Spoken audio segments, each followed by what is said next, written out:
મિત્રો આજના વિડીયોમાં તમારું સ્વાગત છે। તો આપણે જો બપોરનો વિડીયો ચાલુ કરે છે 3 વાગતાનો બપોરે પતી ગયા છે અને 3 વાગતાનો તો આ બાજુ જો કેરી વેચાવા આવી હતી શાકભાજી ને એવું બધું। તો શાકભાજી આપણે ખાલી કાલે સવારે શાક બનાવવા માટે ભીંડા લાવ્યા, બીજું કશું સારું હતું નહીં, ફળ્યું ને એવું।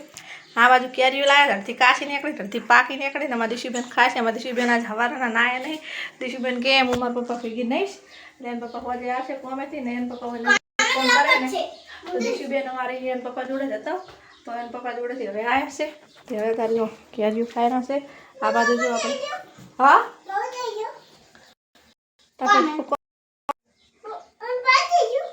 બાઇક તો ઘેર મેં ચીંજે નજીક જ કામ કરે ને એટલે મારા વિવેક ને દિશુ બધા વાય થઈ જાય જવાના। આ પાસ બે ભેમું જો હો હાલ નહીં, પાસ હું તમારે વાહન ધોઈ મેળવા આવું, એકલા ના જવાય તારી આ બુની ખાઈ રહી। એટલે જો અમારા વિવેકભાઈ છે ને મિત્રો 2 દાડા તાવ આવે છે, તેમાં વિવેકભાઈ નરમ છે ને બહુ મને હેરાને બહુ કરે છે, કેમ કે એને તાવ આવે ને એટલે એ રોજ કરે એટલે મને નહીં કામ કરવા દે। અને એમાં આજે હશે રવિવાર, તો કોમેન્ટમાં બધા જાય જોગણીમાં લખી દેજો જે વિડીયો જોવો છે એટલો। આ બાજુ જો આપણે હિનાઈ ચા બનાવી તો ચા હલવાઈથી આ ચાના વાહન ધોવાના છે। આ બાજુ એના પપ્પા ખાઈને માટકો મિલી જ ગયા અને આપણે જો મોરૈયો બનાવ્યો તો આજે મોરૈયામાં ચકીમાં બનાવ્યો તો તારે હતો ને એના માટે સેવ ડુંગળીનું શાક બનાવ્યું હતું। અમારી દિશુબેન જો કાકડી લાવ્યા હતા, કેરીઓ લાવ્યા હતા, સફાઈ કરી નાખી મસ્ત, જો પોતું કરી નાખ્યું, હું કચરો વાળી નાખ્યો। આ બાજુ જો રહોડામાં સાફ સફાઈ કરી નાખી, રહોડું પણ સાફ કરી નાખ્યું ને આ બાજુ જો રવડે જ રહી છે ને આ બાજુ મારે રમેરા છે રેલગાડી, હું રેલગાડી કઢાઈ જાય તો તાર લાવ્યા હતા। અને હવે મિત્રો એક કામ આપણે માથું ઓળાવવાનું બાકી રહ્યું છે, તો આપણે આજ માથું ગયો હતો એટલે ધોઈ નાખ્યું હતું। માથું ઓતરા ધોતો જ મળ્યો, હજુ માથું ઓળાવવાનું બાકી છે। આપણે માથું ઓળાઈ જાય પણ આ થોડોક ટાઈમ વધારે થઈ ગયો, ઓળાવવાની વાર થઈ ગઈ છે, 4 વાગી ગયા છે, એના કરતાં 2 વાગે માથું ઓળાઈ ગયો। પણ જો પોતું હું તો કરતો હતો માર લાજી। તો મિત્રો આ બાજુ જો આપણે પોણીનું માટલું પણ ધોઈને ભરી નાખ્યો, સવારમાં ભર્યું હતું પણ સવારમાં આ માટલું નવું હોય ને તે જમે છે વધારે ને તે જમીને પોણી નીકળી જાય એટલે પાછું થોડુંક અડધા જેટલું થઈ જતું તો આપણે ફેર ધોઈને ફેર ભરી નાખ્યો। અને હવે મિત્રો આપણે માથું ઓળાવી દઈએ પછી આપણે કોક ખદના રોધવાનું વિચારો કે શેનું શાક બનાવવાનું કે શેનું નહીં બનાવવાનું। મિત્રો હે ને આપણે જો માથું ઓળાવી દીધું છે, કાલે એમાં ઘરે ઉકાળો મેચ્યો હતો અને આજે અમે નાના ઘેર જાય છે 3 જણિયું એના ઘરે ઉકાળો પીવા માટે, જેમ કે અમે દૂધની થેલીઓનો ચા હારો થતો નહીં ને અમારે ભેંસ છે નહીં કે દોવા દે કે નહીં, ભેંસ નહીં દૂધે નહીં દોવા દીધી કે હોય વખત દોવા દે। તો આ બાજુ મારા વિવેક ભાઈ આવે રહેશે, આખી ફેમિલી જાય એના ઘરે ઉકાળો પીવા હેડો ઉઠે બેસ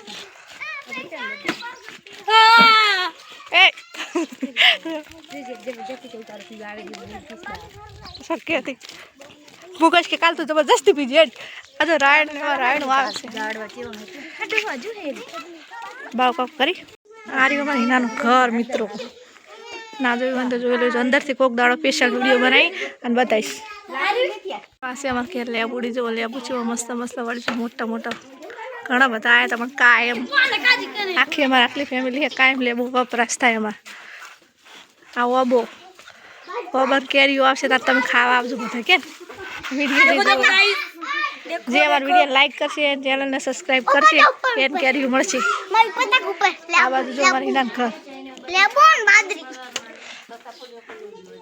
હિનાનું ઘર કોઈ વિડીયો એમને જોયું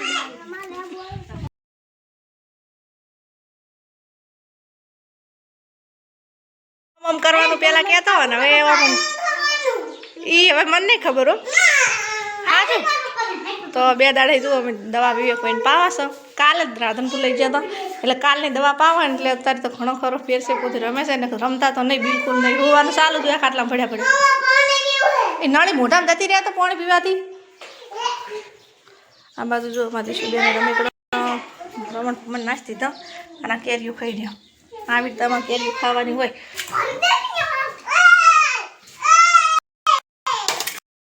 આ બાજુ મિત્રો જો આપણે માટમાં ખાવું છે પણ જો એક લગીર ખાઈ અને મેચીને પાછા જતા રહ્યા રમવા, થોડુંક કાઢો ને પેલી બાજુ આપણે મગ મેલતી થશે। આપણે મગનું શાક કરવાનું નક્કી કરી નાખ્યું મિત્રો, જેમ કે કશું શાક ભાવતું નહીં, કાયમ ગવાની ફળીઓનું ભાવે નહીં. ડુંગળી બટાકાનું કાલે જતું લાગે એટલે કાયમ ડુંગળી બટાકા જેટલા ખાવું. આ પોણીના લાઈનમાં કોક કચરો ભરાયો. અમારે વેફભાઈ જ્યાં ટાઈમ મળે ને રમવામાંથી એટલે એ પોણીની જે નળી ને એમાં કોકનું ખલવાઈ જાય કોક ફેરવી ને ગમે એક વખત તમે પોણી ચાલુ કરી કટાળે મૂકી તમારે પોણી કેમ આપતું જ નહીં. એમાં લાઈનમાં કોક ખરાબ થઈ ગયું લાગે. પછી આખી થડમથી પાઇપ કાઢીને એટલે એમાંથી નીકળી પૈડિયા નીકળ્યા બાવડિયાના જેટલા જમાઈ જે હમણાં ને એટલા ફર્યા પર